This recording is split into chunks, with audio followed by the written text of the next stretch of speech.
Hi, today I'd like to talk about my children's book called Cake or Truth, Cherish Your Uniqueness. I wrote it last year, but I haven't had the chance to properly talk about this book yet, so I am doing it now. So the inspiration for this book was my own life, really, because for years I struggled with imposter syndrome, you can say. Uh, I loved writing stories, but I always compared myself to other authors.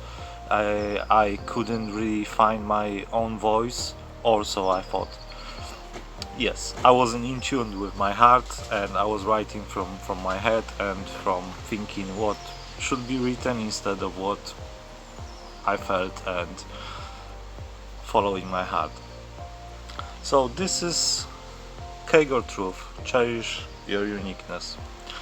The story about little boy who writes stories but is never fully happy about them.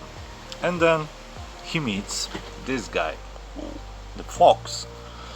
And the fox brings him some insight, some knowledge, and empowers him to follow his heart, basically, in a nutshell. So, if your son or your daughter loves doing something, and they really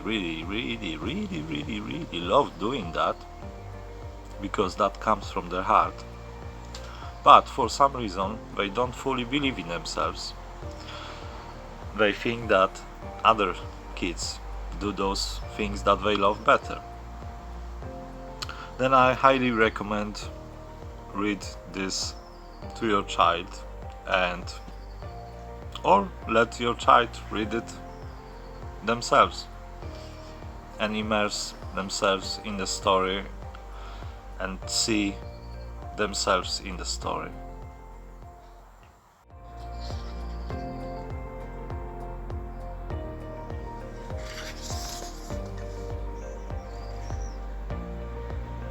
To your unique self. Yes, exactly. Just let me read this quickly. When you love doing something, it's simply worth doing it. You don't have to try to be the same or better than others.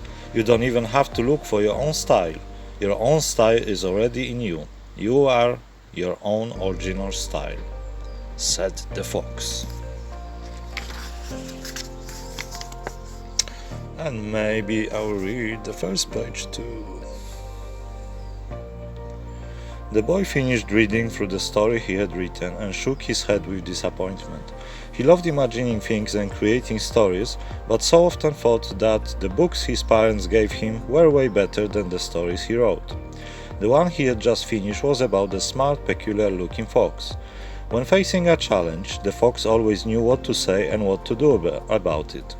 The boy found it funny and entertaining read, but he wasn't pleased with the words he had used, nor with how the story ended. This was not the first time he told himself that he would never get it right. The book has some quirky illustrations too.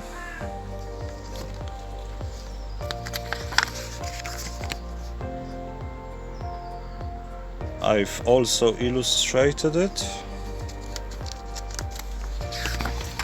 Oh, there is a big fox.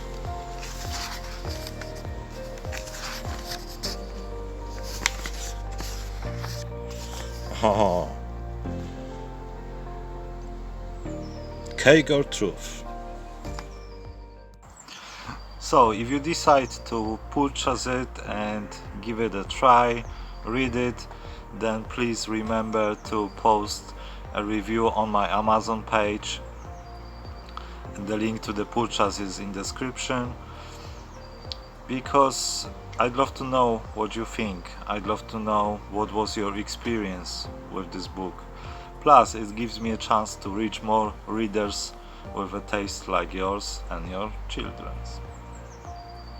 Thank you very much. Soon I'm gonna be talking about other books that I've already self-published. See ya.